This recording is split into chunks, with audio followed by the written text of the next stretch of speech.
Hey, welcome back to Album April. It's April 8th, and today I listened to Songs in the Key of Life by Stevie Wonder. Out of all 30 albums this month, this is, by a pretty wide margin, the longest, over 100 minutes. It has 21 songs, which means that most of them are of a pretty decent length, too. It was certainly a far cry from yesterday's album Revolver, where all the songs ranged from 2 minutes to 3 minutes. Thankfully, it did not feel quite as long as it was. So what was my first impression of Songs in the Key of Life? My first impression is that Stevie Wonder is a musical genius. The talent, the creativity, the drive, it all comes through in these songs. It's actually very easy to forget that Stevie Wonder is blind. These songs are all catchy, they have nice hooks, they're memorable, and obviously they've been remembered fondly because it took me maybe 10 seconds of listening to it for me to realize that Pastime Paradise was completely interpolated and used to make Gangsta's Paradise by Coolio. There are so many different styles of music in this album, from R&B, soul, funk, jazz.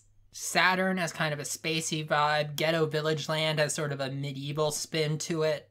And he wrote all of it pretty much by himself, and performed most of it by himself. I don't think one album has made me develop as much respect for a musician as this one did. I mean, I always knew Stevie Wonder was good, I didn't know he was this good. That doesn't mean that this album is perfect. There are some issues with it, mostly boiling down to its length. A lot of the songs, they just keep going, and yes, new stuff does get added, but even with that, I feel like some of them could have been trimmed a little bit.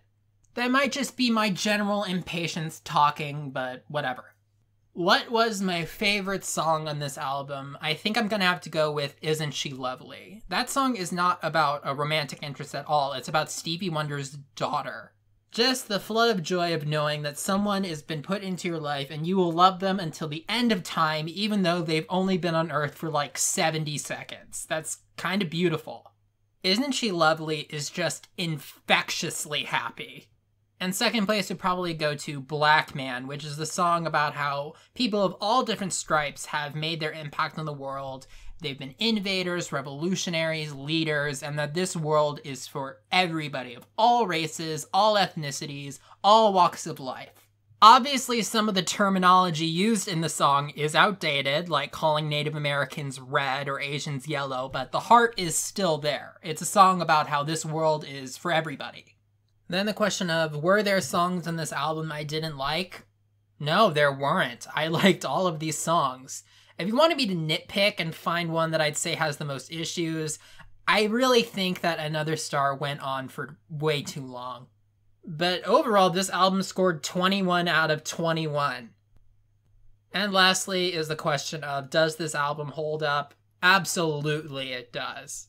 A lot of this music is not even my genre of choice. In fact, I would say that I like Black Parade a little bit more. It's just a lot more fun, but still, this album is so well done. It has a lot of heart to it.